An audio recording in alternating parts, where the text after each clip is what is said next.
It's another edition of your Saturday Tonic, the Weekend Fire, where issues of national interest are x-rayed and possible solutions proffered. Tonight, the searchlight beams on the solid minerals sector, zooming in into the mining industry. After all, what next? Or better still, which other sector can easily be developed to complement the revenue from the oil sector?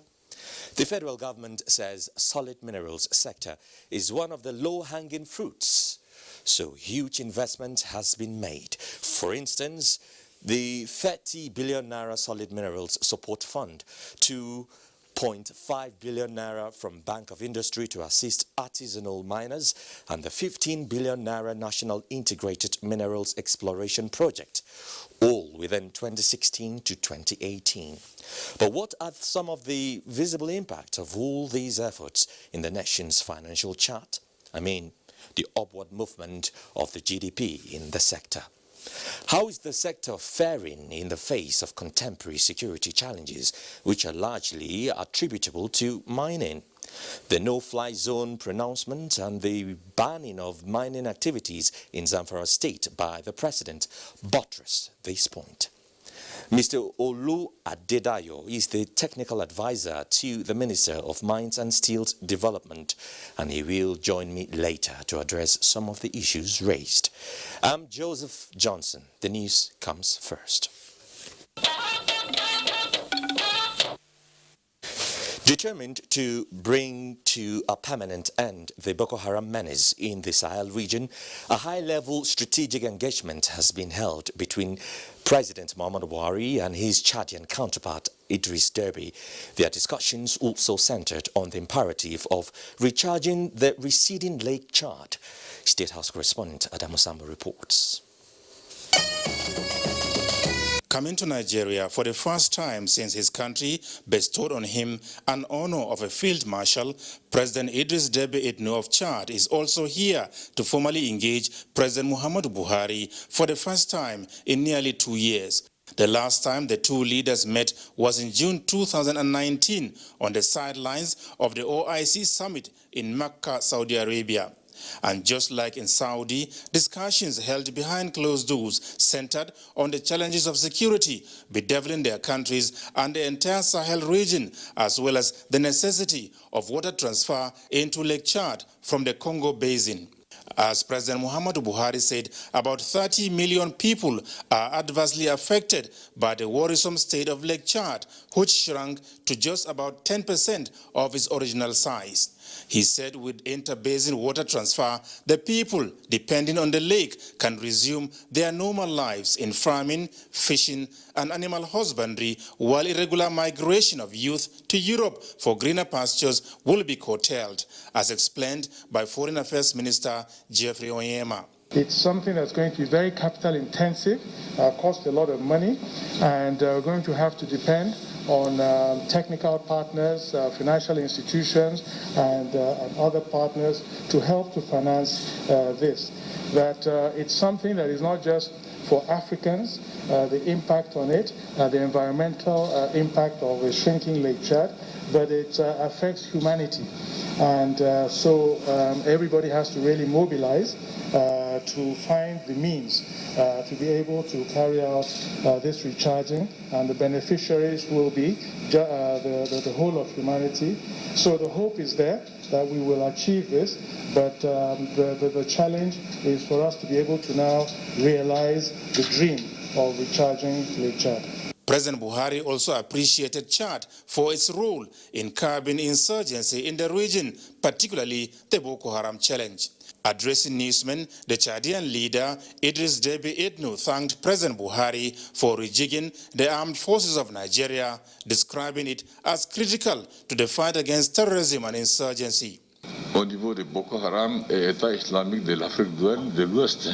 Boko Haram is indeed an evil that has hampered the 4 countries of the Lake Chad Basin and that has done many harm to our populations. The multinational joint task force has had good results. Unfortunately, the resiliency of Boko Haram and the Islamic State in the Lake Chad Basin has been unprecedented. They are being supplied and being trained and being formed through Libya. With the new team of the Chief Defense Staff and the new commander that has been appointed at the Multinational Joint Task Force, we're convinced that we can eradicate Boko Haram. There's a lot of hope on this new team with this new strategy. I remain confident that the four armies of the four countries can finish this evil and eradicate Boko Haram once for all. In addition to challenges of security, other bilateral issues were also explored by the two leaders. President Buhari wished his Chadian counterpart well in his country's general elections coming up next month. From the State House, Adamu Sambo, NTA News. And security and economic challenges are global concerns that require the contributions of all critical stakeholders to address. President Muhammadu Buhari stated this in a message to the 11th public lecture by Center for Historical Documentation and Research, Arewa House, Kaduna. Suleiman Abdullahi Rigachukun reports. Since 1994, Center for Historical Documentation and Research, Arewa House, Kaduna, maintains the tradition of public lectures focusing on virtues, legacies, and leadership philosophy of the late Premier of the defunct Northern Region, Sir Ahmadu Bello Sardauna of Sokoto. With this year's lecture, looking at the desirous effort at reducing the cost of governance for inclusive growth and development in post-COVID-19 Northern Nigeria, President Muhammadu Buhari in a message says Nigeria is on the path of restoring the lost glory led by her founding fathers. We must recover lost ground, and President Buhari has made huge strides in addressing the challenges facing our country in terms of security, building an inclusive economy, and of course the fight against corruption. A secure region will reduce the amount of money spent on insecurity, thereby reducing the cost of governance and channeling same towards developmental projects. National leader of the All Progressives Congress, Asuwaju Ahmed Bola Tinubu, who is also the chairman of the 11th public lecture, believed that poverty, unemployment, as well as herders-farmers conflict are economic problems that require economic response. We must all be dispassionate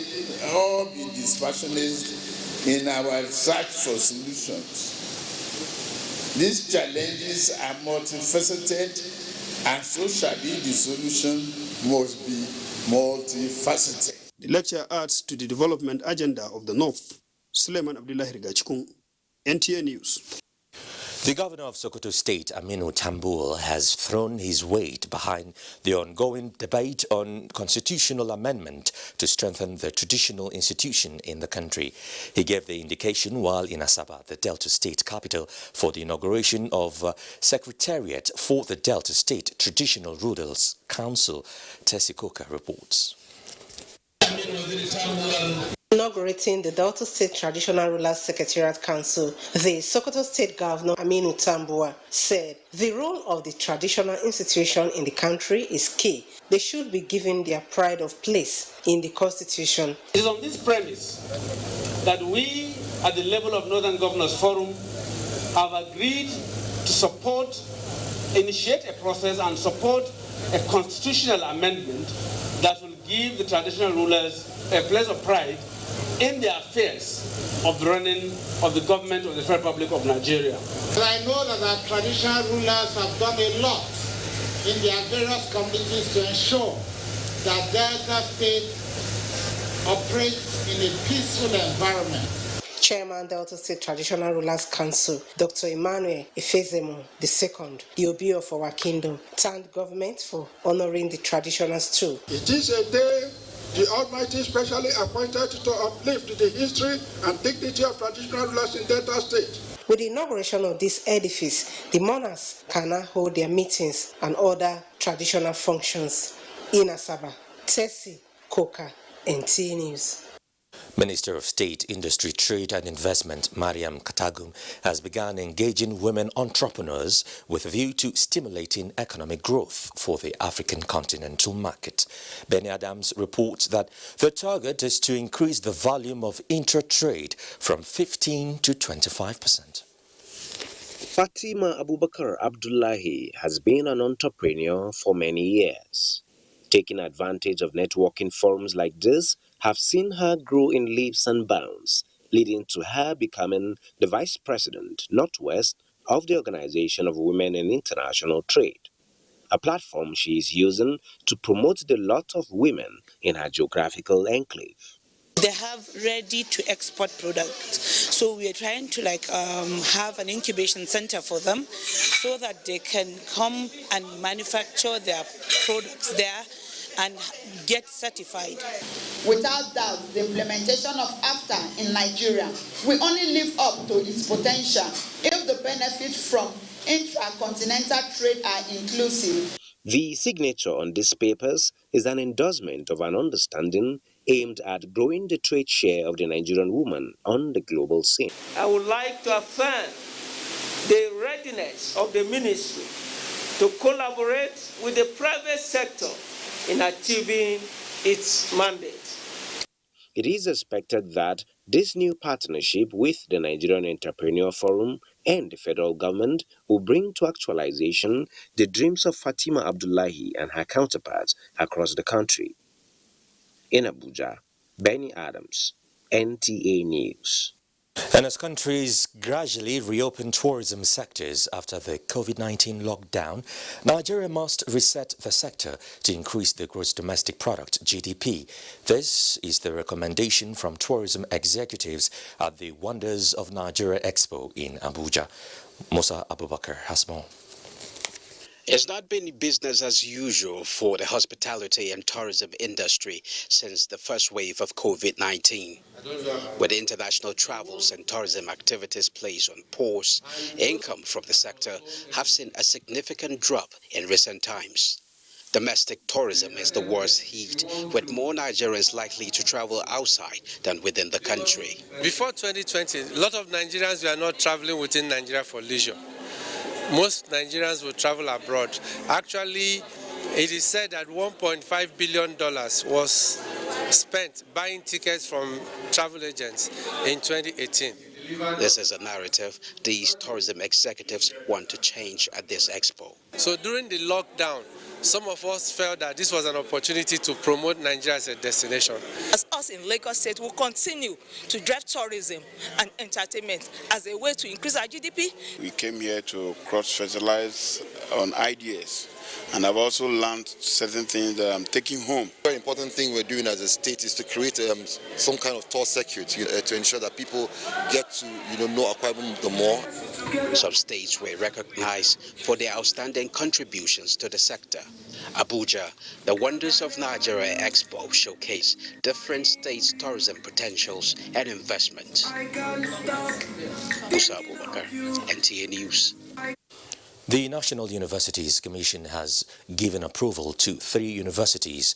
The universities are higher institutions in Delta State that are converted to universities. The National Universities Commission, while presenting strategic documents and recognition to them, emphasized on quality and ensure fairness in the admission processes.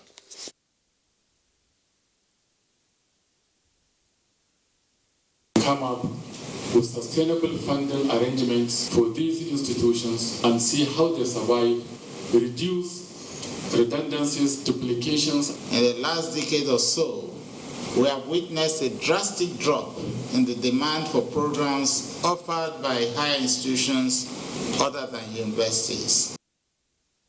Abdullahi Musa Suleja reports that Nigeria now has a total number of 193 universities.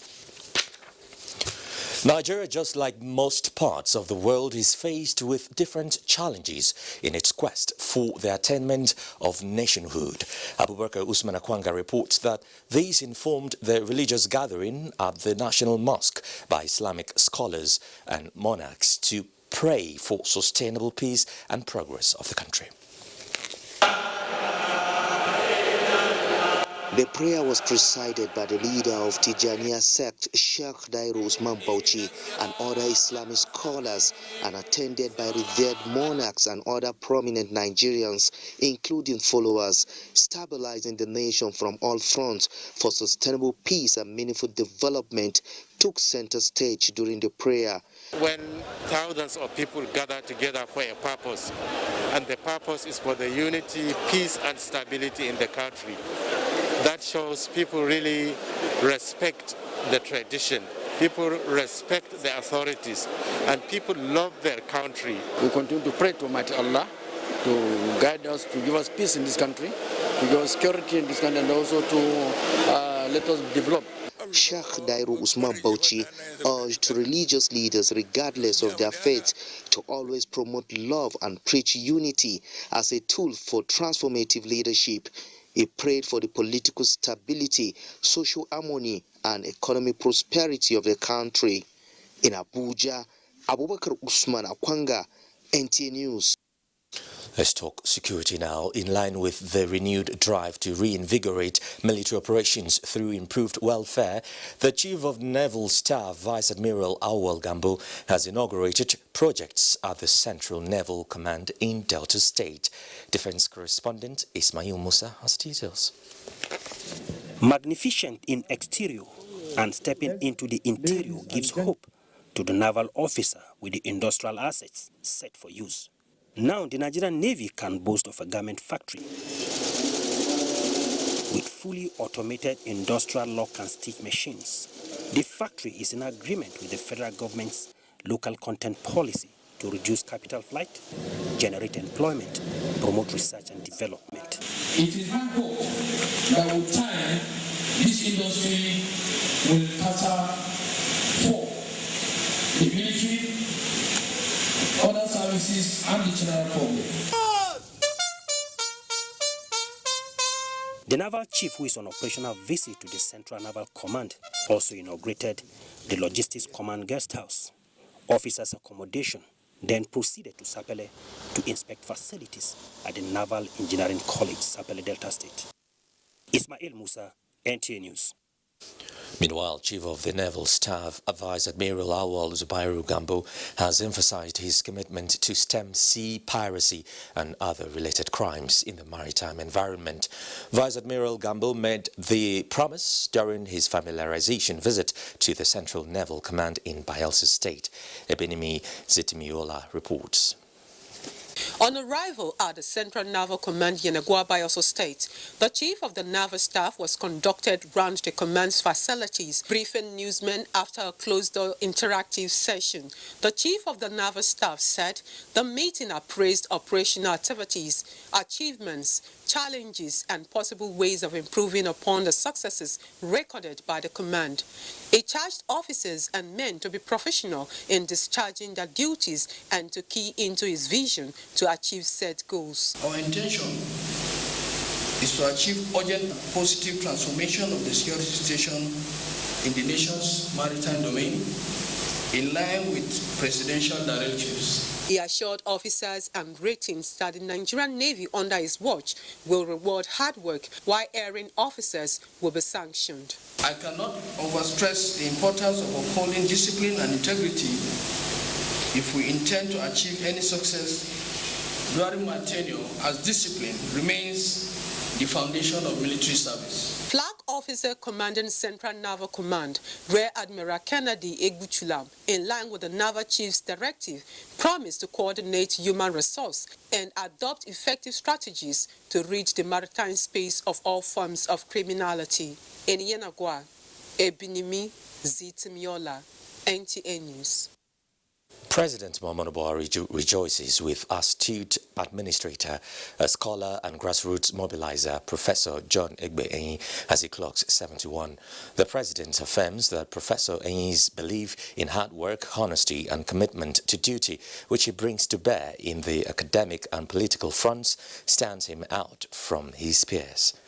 President Buhari extends his felicitations to his family, friends and colleagues as they celebrate the 3-time winner of the best performing local government chairman in Benue State, noting that his contributions to development of the country, especially to his community, will never be forgotten. He prays that God Almighty will bless the erudite professor. And we are done with the first segment of the news program. And when we are back, the second segment begins. Stay with us. You're still watching Weekend File with me, Joseph Johnson. From Nasarawa State, Aliyu Tijani Mohammed reports that there is excitement among the people on the recent discovery of gold in the state as conversations continue on how to exploit it for economic prosperity. Nasarawa, the home of solid minerals, now added to its list of this gift of nature, gold. Found around Uki in Karo local government area of the state, the discovery came with excitement amongst the people. So it will really add to the value. We don't even need to depend on allocation coming from Abuja. Gold is one of the critical solid minerals that the world is proud of. Consultations have commenced with high level of engagement between the federal and state government on how to woo investors, also bearing in mind security challenges associated with mining activities. There's a mining police that was set up by Mr. President, and they will be involving them to make sure that we'll prevent banditry coming to this axis. In Nasarawa State, we are taking it seriously. We are working very hard to ensure the safety of our people, the safety of the mining sites. The conversation continues in Lafia as stakeholders converse to discuss prospect of gold and other solid minerals yet to be fully harnessed. Finding shows that the state has more than 30 different types of solid minerals across the 13 local councils, with exploration and exploitation mostly carried out by artisanal miners. Nasarawa is a summary of geology of Nigeria, where you have the igneous rocks here, the metamorphic rocks and the sedimentary rocks, and each of these rocks hosts 1 or 2 minerals. Sector players say the joy that came with the discovery of gold in the state must not be eroded as the people await its exploitation for revenue generation and job creation. In Lafia, Aliyu Tijani Mohammed, NTA News. And from Gusau, Jamilu Ibrahim takes a look at the peculiarities of the sector and how the prevailing security challenges are affecting gold mining in the state. It's one of the leading solid mineral states in the country, with a significant deposit of gold found across the 14 local government areas of the state. It is, however, estimated that more than 80% of the gold mining in the state is carried out on artisanal basis, with attendant negative consequences on the environment and the security. Authorities also allege that the mined gold is routinely smuggled out of the state to some neighboring countries. The federal government is putting little or not much on the mining sector, particularly in gold. If you date back to 1920s and 30s, there was active mining in some part of the state. About 6 mines that were mined by the British Protectorate, and they brought a lot of gold in those from those areas, particularly in Anka, Maru, and Kwali.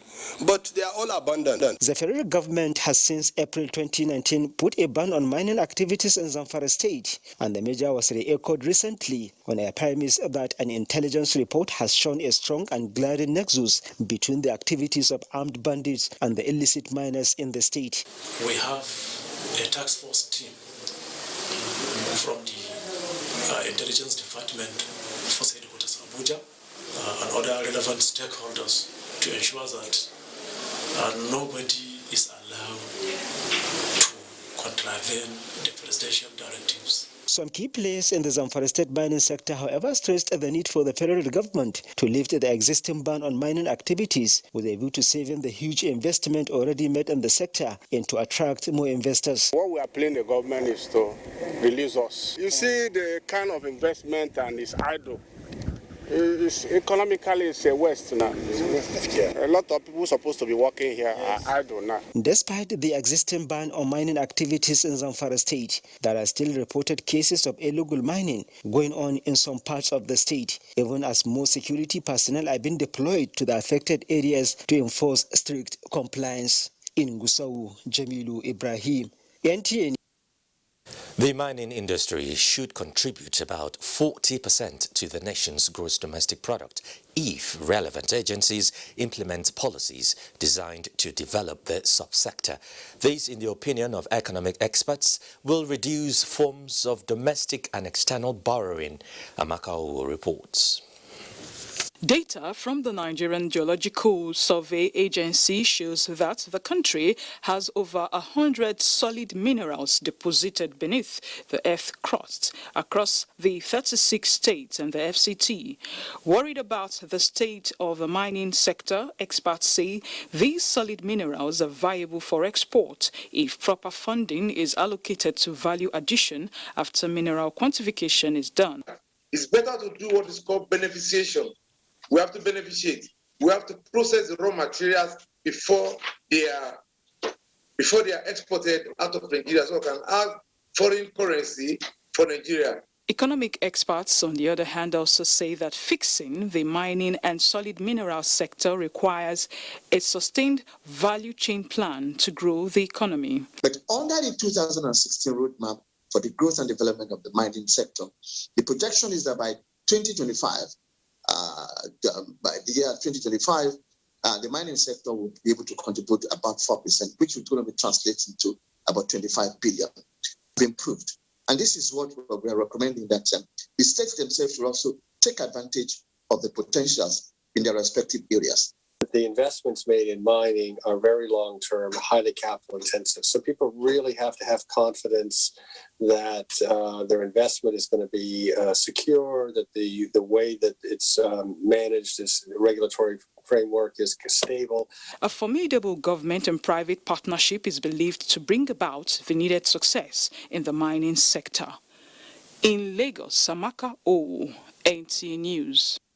All right, let's begin our discussion now, as I'm now being joined by my guest in the person of Mr. Olu Adedayo, the technical advisor to the Minister of Mines and Steel Development. You're welcome, Mr. Adedayo. Good evening, thank you. All right, so the solid minerals sector is quite a technical one, you'll agree. Yes. In fact, so many people are saying that they hardly notice the contributions from the industry. So what are the key indicators, the achievements? First, I think everybody has to realize that it's the solid minerals industry is very capital intensive. So it will be a gradual effect. One of the indicators you'd probably be seeing is there will probably be import substitution for minerals. Instead of our Nigerian companies importing, Nigerian companies will start to buy from mining companies warehoused within the country. Secondly, you'll probably see a demand for more mining engineers, geologists, geoscientists, and so on and so forth. You'll start to begin to see that in the sector. And also, you'll find out that a lot of countries will start demanding and exporting. From here, we'll start exporting more minerals outside the country. Those are the basic indicators you will see that will show that, yes, with the solid mineral industry has begun to resuscitate itself and started gaining momentum. As a ministry and as the government, we're doing a lot to regenerate the industry. It takes time. It takes a lot of money and capital expenditure, and which the ministry is trying to galvanize a lot of the private sector to get involved and for us to be able to move at a faster pace. Historically, Nigeria over the last couple of years has been more mining has been more in an artisanal mode. We're now trying to formalize the sector more and also bring in more junior mining companies into the country. Okay, so what's the present percentage of GDP from the sector? From the last MBS reading, it was about 0.15%. The pandemic obviously crashed a lot of things throughout 2020.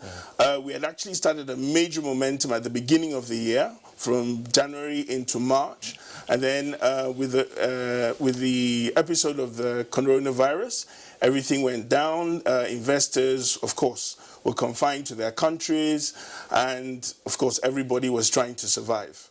All right, let's talk about the challenges? Because artisanal mining, like you said, is one of them, isn't it? Yes. So, what's the artisanal mining? How has the ministry addressed it? Because I understand funds were provided to address the issue. How far is the ministry going in that regard? Okay, well, it's been basically a two-pronged approach. One, we have an artisanal mining department. Basically what they have done, they have gone from state to state. They have identified clusters of artisans in different places in the country. They have tried to engage them. They've tried to, and they're formalizing them.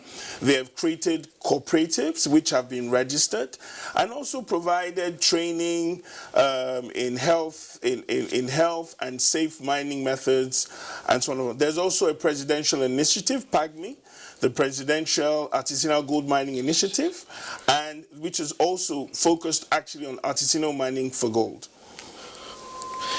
All right, so why can't we have our own refining factories? Because of the purpose of investment is to make money. I mean, because drawing experience from the oil sector, of course, where we sell the raw, product to foreign countries. Why are we not utilizing, that possibility? Well, there are two things at the moment. One, the Honourable Minister is creating a policy. He's drafting a policy at the moment where there will be more beneficiation.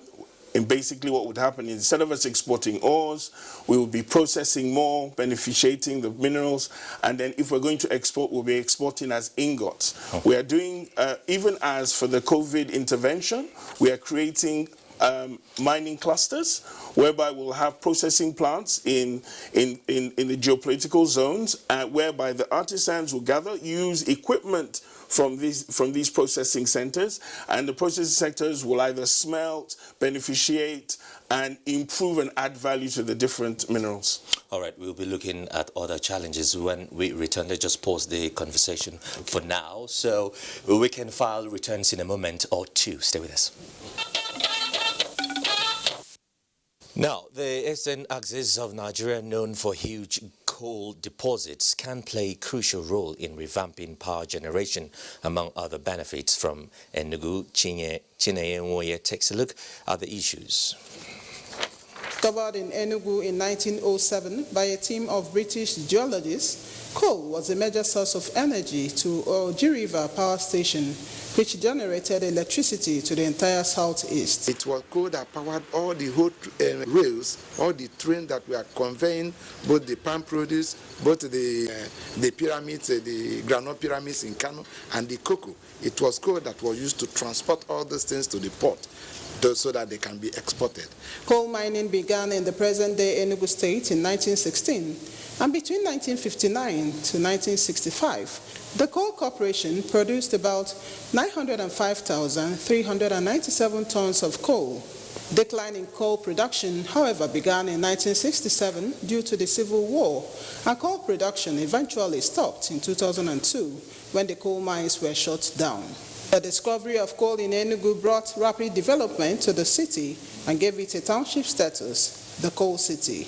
A visit to some of these mines showed that these mines, which functioned over 10 decades with high level of social and economic relevance, have deteriorated to mere monumental archives. Coal contains carbon, it contains oxygen, it contains nitrogen, it contains hydrogen. So all these companies that make use of these gases in their production of one product or the other, they make use of it. It was also the views of many that there is need for privatization of coal mines, as well as a shift from the primitive method of mining to a more technologically advanced mining method. In Enugu, Chineye, NTA News. All right, let's continue our discussion now, as I still have with me Mr. Olu Adedayo, the technical advisor to the Minister of Mines and Steel Development.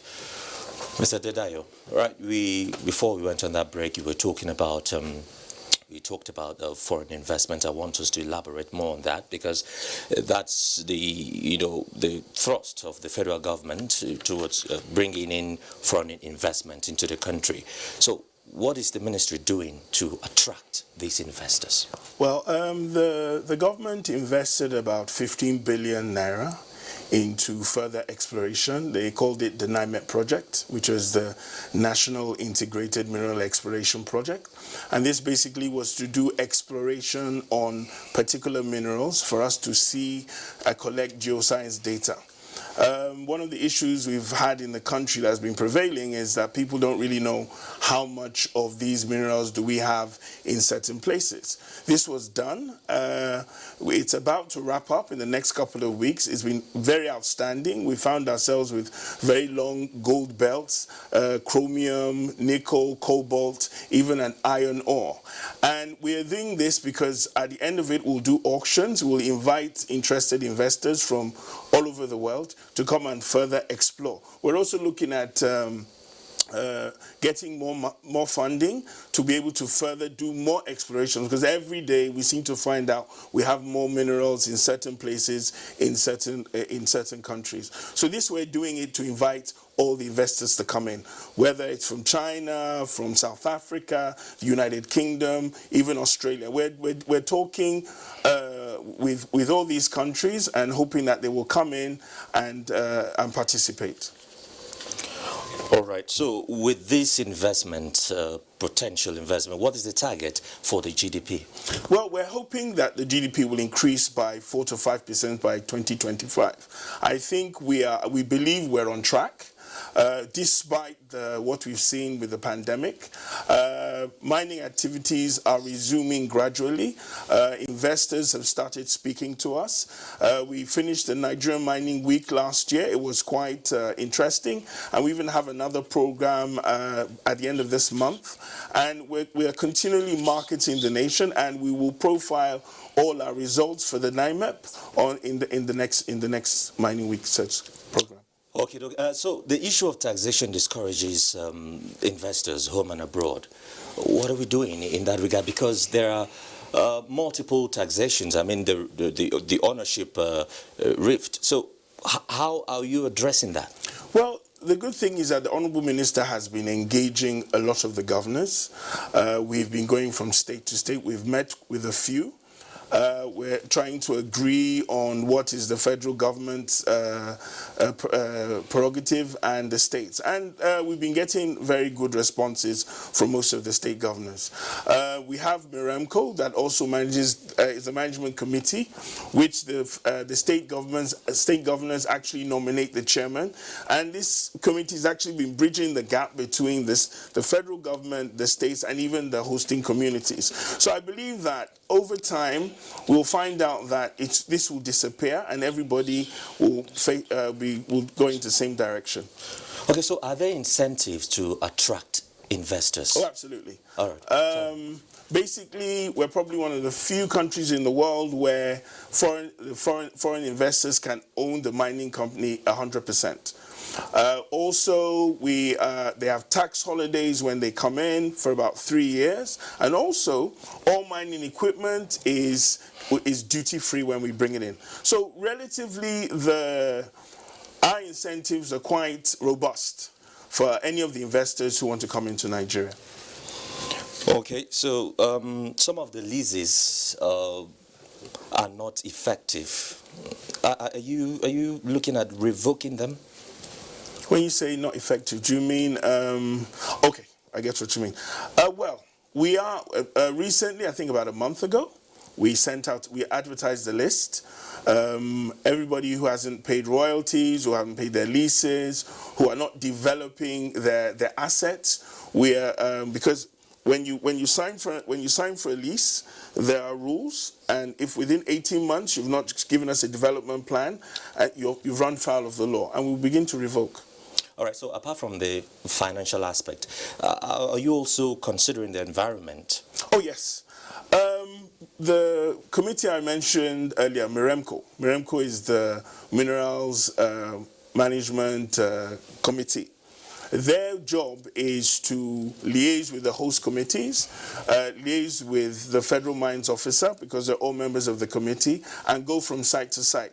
In most of the agreements being drawn up now, There's always reclamation agreements with the host communities. So even when you mine, after you mine, you must go back to those areas, level it back, make sure that the earth is back to normal. And we're doing that more and more. Our environmental department continually goes across the state to check on the different mining situation.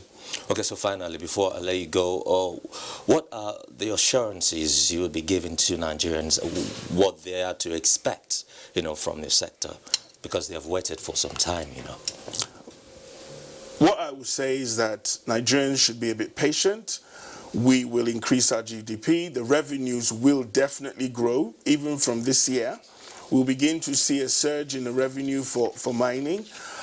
We are increasing our surveillance, ensuring that people follow the right practices, and you'll begin to see between now and next year, you'll see major surges in revenue.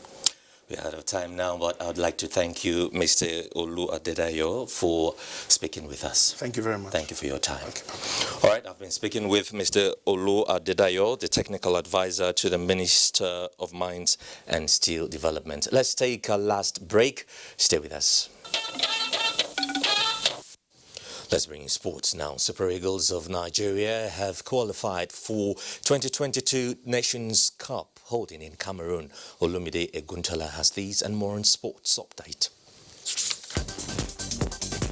The Super Eagles of Nigeria Saturday evening qualified for the 2022 African Cup of Nations after group members Lesotho and Sierra Leone played a goalless draw on match day 5 of the qualifiers. Also, the Genotro Tutor side topped the table with 11 points after a long away victory at the expense of their counterparts from Benin Republic. Congratulations to the Super Eagles of Nigeria for qualifying for the AFCON. Overall, I think the Super Eagles of Nigeria deserved to win this game, especially in the second half. They were all around the Beninois. That's not to say that we have arrived. Our coach still have a lot of work to do. We have to be positive and hopefully that Nigeria can at least get us to the final of the Nations Cup and, if possible, win us the cup. Still on football, Aminu Umar from Kano reports that Kwara State team has successfully defended the just concluded Under-16 Ramat Cup at the Kano Pillar Stadium. The team defeated its counterpart from Oyo 2-1. So it's as a result of adequate preparation, the support we get from the state government. In basketball, it's the dawn of a golden era in the Nigeria Basketball Federation. Wow. As the president of the federation, Amadou Musa Kida, announced that there is no automatic shirt for any of the national team's players based on many factors. Nigeria is becoming the preferred destination for basketball in Africa. In another news, efforts are on by a group of Olympians to reproduce future Olympians and world champions across various sports for Nigeria. This is the brain behind the inauguration of Remo Sports Development Council at the Shagamu Stadium. We have a lot of youth. Whatever they are doing, we can divert their attention back into sport so we can put Nigeria name on the map. What we are doing today is to rebuild sporting activities back to Ogun State and Nigeria in general. The committee promised to nurture Star Discovered to stardom. With Sports Update, Olumide Eguntola, NTA News. The national leader of the All Progressives Congress, Bola Tinubu, visited the family of late Governor of Kaduna State, Abdul Kadri Balarabe Musa.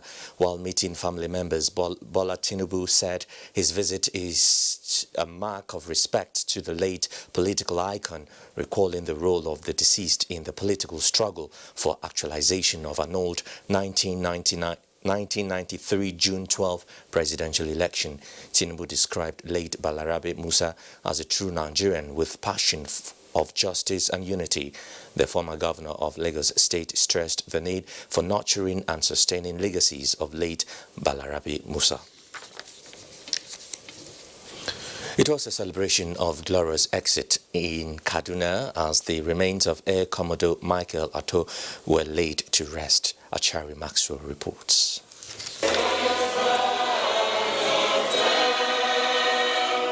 In this casket lies the remains of late Venerable Michael Tanko Atto, who passed on to glory on the 7th of March at 68. Mourners say late Michael Atto came and conquered, having spent fruitful years of service in the Nigerian Air Force. The chief of the Air Force are to be consoled by the quality of life that your husband and your father lived, and the values he upheld, Clergy say the late military officer lived a life worthy of emulation. Very organized, very dependable, very reliable. He served himself and his friends.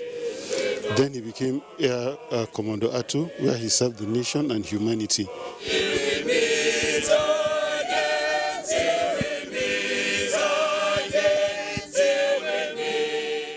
In Kaduna, Achari Maxwell, NTA News.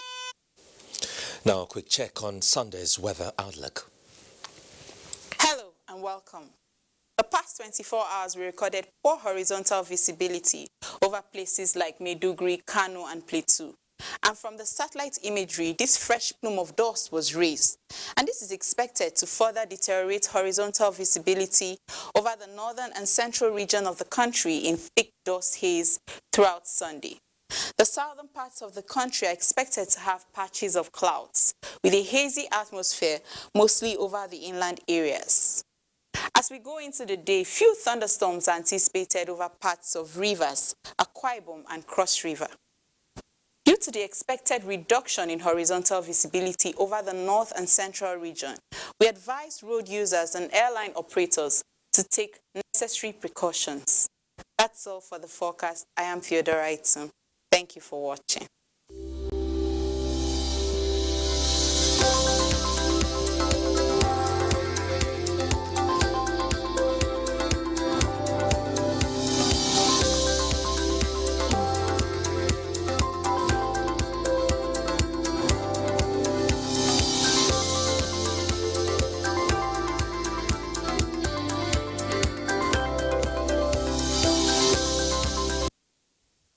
That's Weekend File for this week. Thanks for your company while it lasted. I'm Joseph Johnson. Remember to always stand with the NTA against rape and rapists. Good night.